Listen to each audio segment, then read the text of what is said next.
Bienvenue! Aujourd'hui, nous nous retrouvons pour la présentation du kit de couture culotte menstruelle de Atelier du Dessous. Voici les produits. La culotte coquette et la pochette étanche. Vous retrouverez le patronage tracé à la taille demandée. Sur chaque patronage, vous retrouverez le nom Atelier du Dessous, l'intitulé du modèle, la taille, des indications techniques, le nom de la pièce, dans quelle matière elle est coupée, le droit fil, l'écran de montage, ainsi que la dentelle. Dans le kit, vous retrouverez toutes ces matières. Sur chaque coupon, vous retrouverez le nom de chaque matière. Et une petite épingle sera là pour vous indiquer le sens du droit fil. La première matière est la microfibre. Vous couperez le devant de votre culotte et le dos. Et le coton, vous couperez le devant doublure. Ensuite, la dentelle, vous couperez vos empiècements côtés. Les trois matières que vous trouvez ici sont les matières pour le pad. La bouclette et le nid d'abeille permettent une bonne absorption du flux et le pull une étanchéité optimum. Enfin, vous aurez le dernier coupon, un coupon de pull pour la pochette. En termes de fourniture, il y aura du beurre à cheval pour élastiquer la taille et les cuisses, 2 étiquettes, une pour la culotte et une pour la pochette, un petit nœud tout mignon à positionner au devant de votre culotte. L'étape suivante est la coupe. Les premiers éléments que je vais placer sont sur la microfibre. Donc vous avez toujours la petite pastille rose pour vous indiquer le nom de la matière et également l'épingle. Votre épingle doit être parallèle à votre droit fil. Bien lire les indications qu'il y a sur le patronage, la quantité à couper, l'écran à respecter, l'endroit et l'envers de la matière également qui sont aussi indiqués grâce à la pastille. Pour la coupe de la microfibre, je vous conseille vivement d'utiliser un papier de soie, un papier de brouillon ou un papier craft parce que cette matière est très fine. Elle a tendance à beaucoup glisser, donc c'est un allié. Pensez bien à épingler de façon où la tête de l'épingle ne dépasse pas du patronage. Ça vous évitera d'allumer au ciseau. Le dos est à couper en 2 fois. C'est pour ça que mon coupon est à double ici. Petite précision, les valeurs de couture sont comprises dans le patronage. Il n'est donc pas nécessaire de rajouter des valeurs autour du patronage.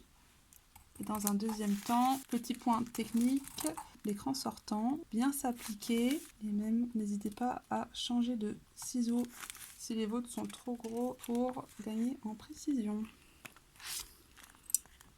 Je m'apprête à couper l'empiècement côté de la culotte menstruelle en dentelle. La pastille rose indique l'endroit de la dentelle, mais j'aimerais vous montrer comment la reconnaître si par malchance vous la décollez. L'endroit de la dentelle est représenté par des petits points alvéolés, contrairement à l'envers où on voit bien des rayures. Sur le patronage, vous allez voir un symbole vert qui représente les creux festons. Vous placez le patronage sur la dentelle de telle façon à s'aligner au creux de la dentelle. Vous épinglez, vous coupez, mais dans aucun cas vous ne coupez cette partie-là. Concernant la coupe de la dentelle, ce que je vous conseille, c'est de la plier à double, l'endroit à l'intérieur, et de superposer les creux comme ceci.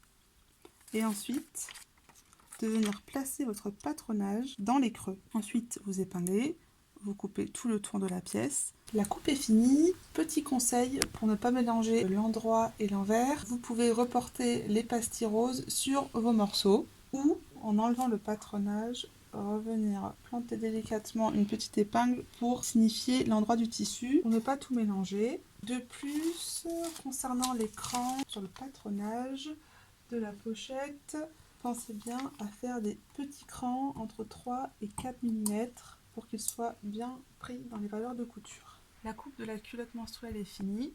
Petit point pour géolocaliser tous les éléments.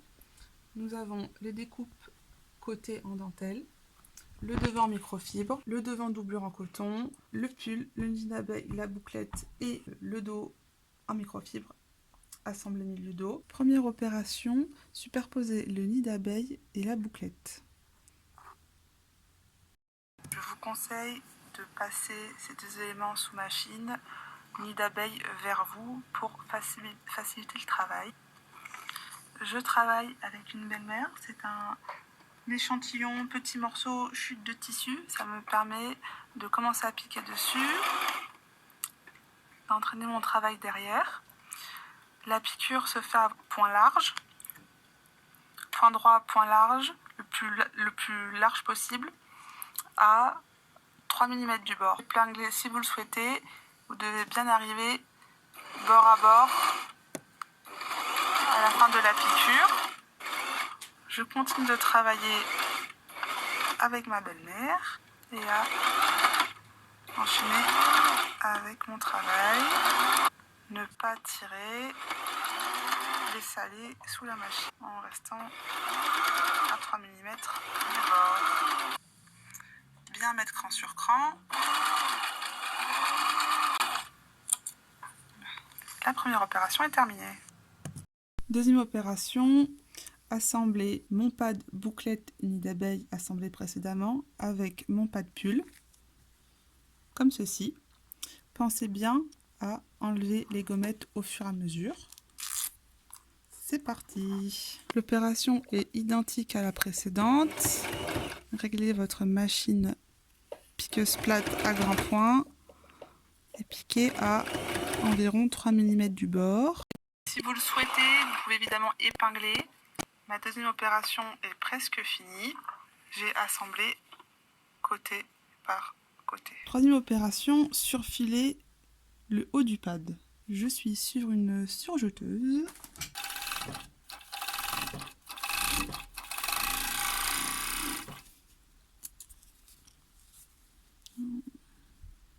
Voici mon devant doublure et voici mon pad fini et surjeté.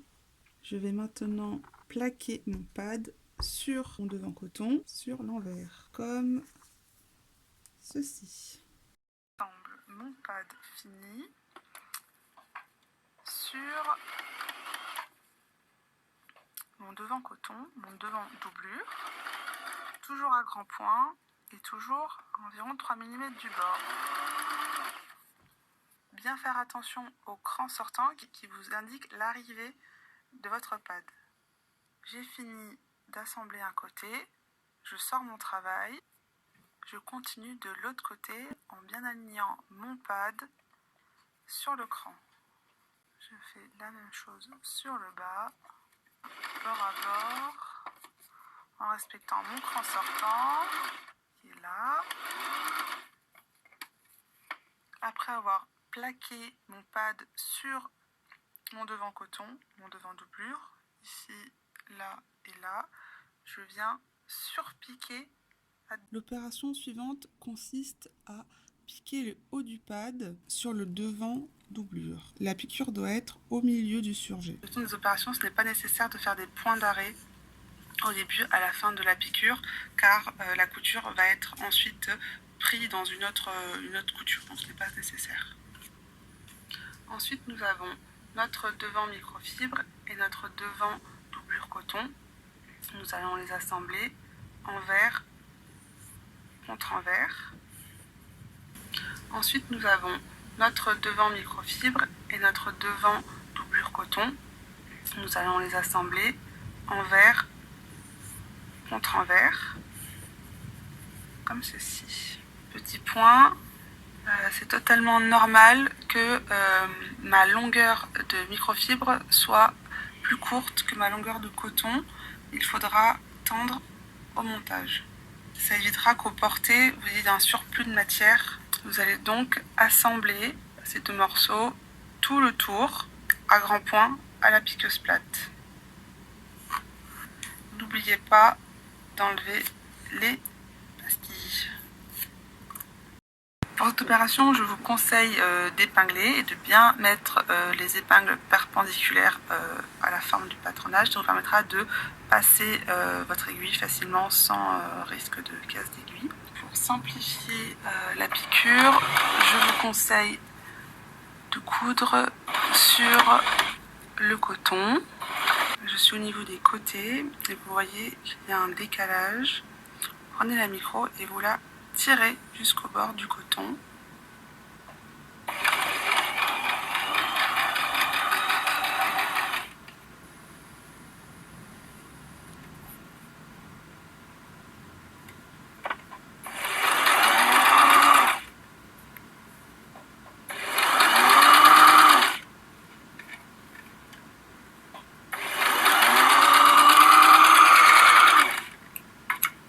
L'opération est terminée. Vous pouvez maintenant contrôler votre travail, voir s'il n'y a pas de petits plis ou de petites mérines et enlever les petits morceaux de fil ou éventuellement scalper un peu si vous avez des décalages au montage. Pour la suite, nous allons assembler les empiècements côté dentelle sur le devant qui est maintenant fini. Pour cette opération, je vous invite à régler votre machine familiale en point zigzag. La largeur, je l'ai réglée sur 2. La longueur du point également sur 2. La valeur de couture est de 5 mm. Donc vous allez venir chevaucher votre dentelle de 5 mm sur votre devant au point le plus bas du creux feston.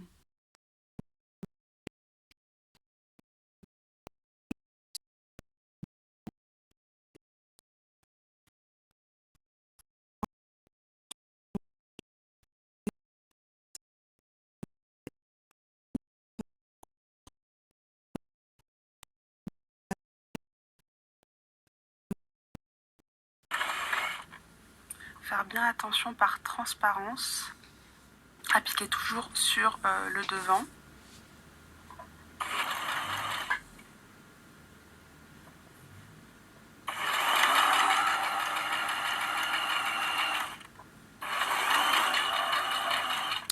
Une fois arrivé au bout, plantez votre aiguille, vous levez votre pied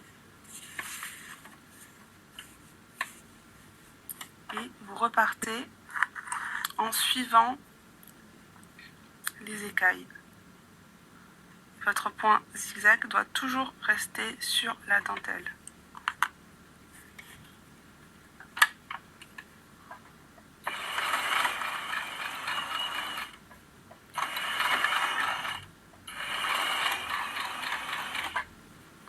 N'hésitez pas à lever votre pied pour repositionner votre travail.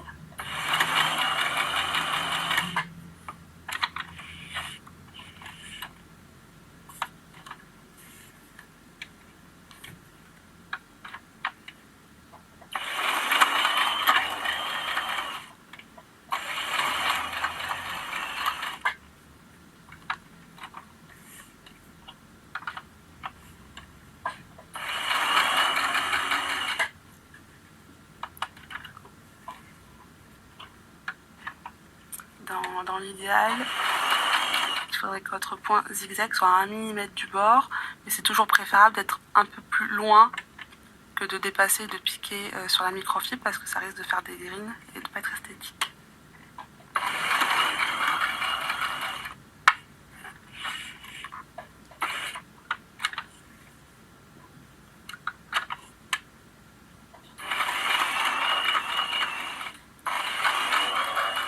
C'est important pour cette opération d'utiliser une belle-mère, comme je le disais précédemment, parce que la dentelle est une matière très fine et délicate. Et ça serait embêtant qu'elle se fasse avaler par vos griffes de machine.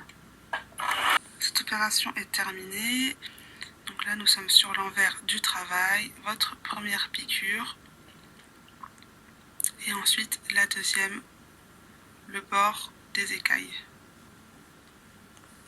Pour réaliser la même opération de l'autre côté. Sur l'endroit, donc on voit bien ma première piqûre zigzag le long et la deuxième au bord de mes écailles.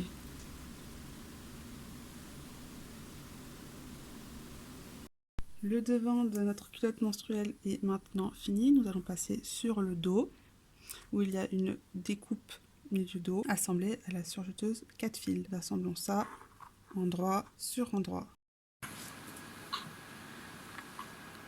N'hésitez pas à épingler parce que la microfibre est une matière très fine, molle et un peu délicate à coudre. Une surjeteuse qui assemble à 5 mm.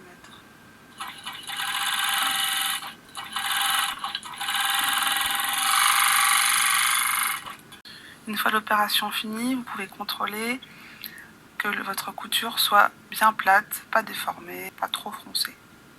Là, c'est bien. Le devant est fini, le dos est assemblé. Nous allons passer à l'assemblage du fond de culotte. Assemblage bas devant et bas dos.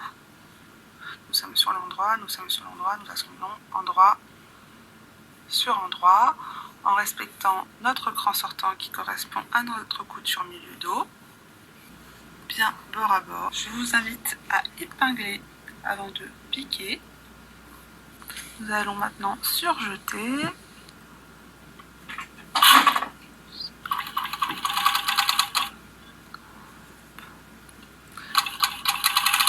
Le devant est vers nous. Pensez à bien replacer votre travail, à bien replacer le dos en microfibre pour éviter de petits plis. Voilà. Notre bas devant est maintenant assemblé. Nous allons passer à l'assemblage des côtés. Ici. Pareil, endroit sur endroit.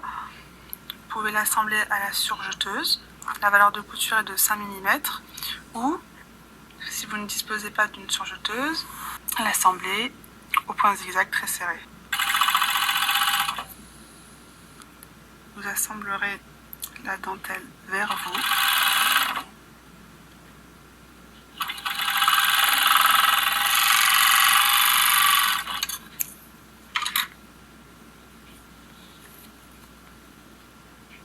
Si vous n'avez pas de surjeteuse à la maison, vous pouvez également faire un point zigzag pour assembler vos côtés.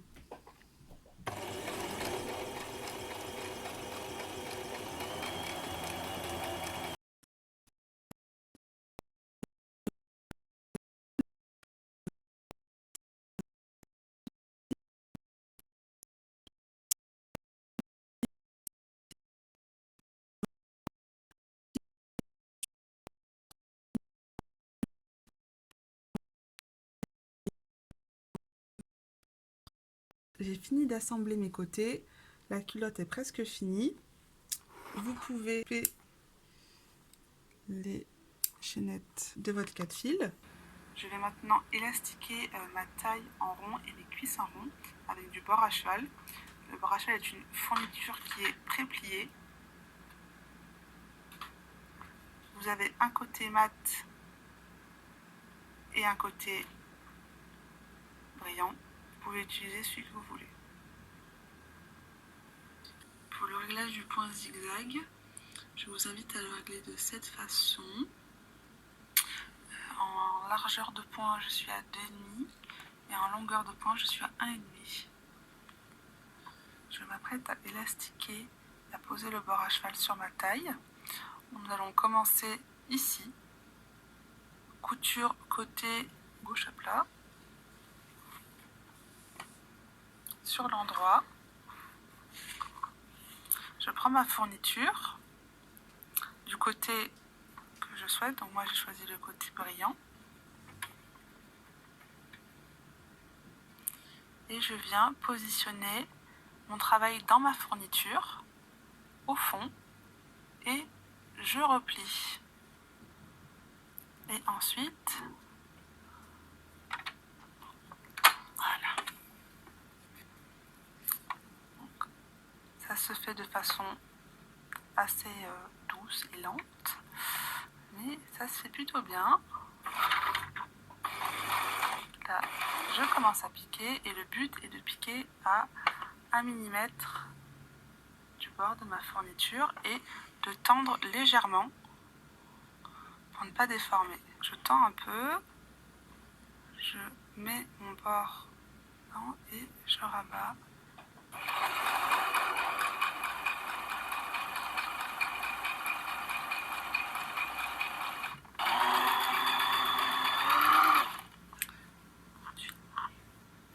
Pour le raccord, venez couper l'excédent de beurre à cheval.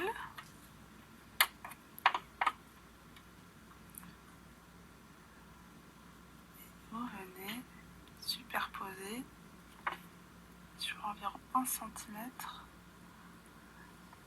les deux beurres à cheval. On continue de tendre un peu le beurre à cheval pour ne pas tout déformer, légèrement.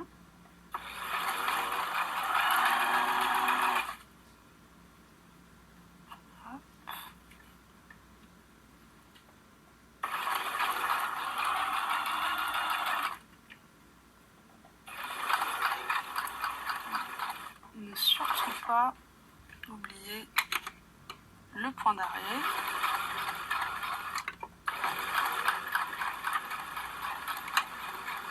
Pour solidifier la couture. Une fois que votre beurre à cheval est coupé, laissez-le tel quel. Nous ferons ensuite un point droit verticalement et ensuite nous dégarnirons. Nous allons faire le même procédé pour élastiquer ou poser le beurre à cheval le long de la cuisse, le tour de la cuisse. Nous commencerons ici.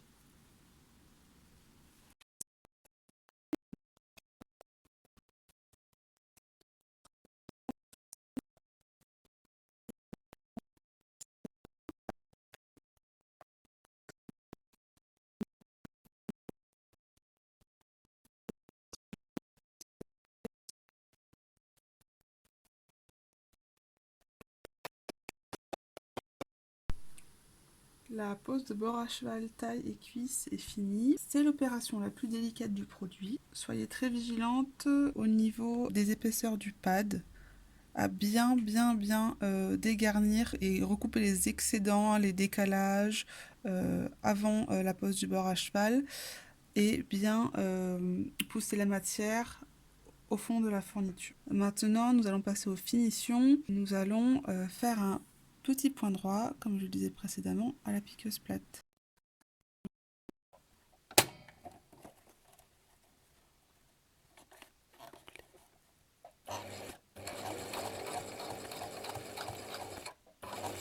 Faire un retour, un point d'arrêt, encore un aller, et voilà. Et je sors mon travail. Là, j'ai fait mon point droit et maintenant, je vais venir couper l'excédent de fourniture.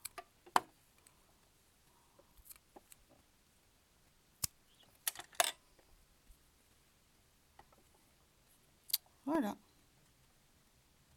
Il peut arriver que vous voyez encore des fils des opérations précédentes.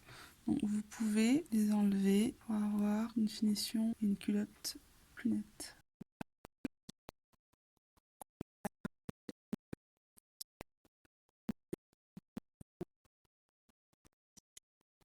Pour positionner le milieu devant, je vous invite à plier en deux votre slip de façon symétrique. Positionnez une petite épingle pour vous faire un repère. Mon aiguille à coudre main, j'ai doublé le fil. Je positionne mon petit nœud sur l'épingle et je viens traverser mon beurre à cheval et mon petit nœud. Tiens bien. Hop. Après 3 passages, je peux couper mon fil et faire un double nœud.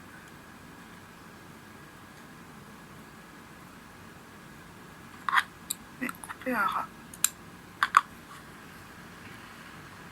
La couture milieu dos vous indique le milieu du dos, donc vous faites la même opération que pour la pose du petit nœud milieu devant en posant l'étiquette milieu dos. La culotte menstruelle atelier du dessous est désormais terminée. J'espère que vous avez passé un agréable moment. Je vous dis à bientôt pour une nouvelle vidéo. N'hésitez pas à partager la vidéo et lâcher un petit j'aime. À bientôt!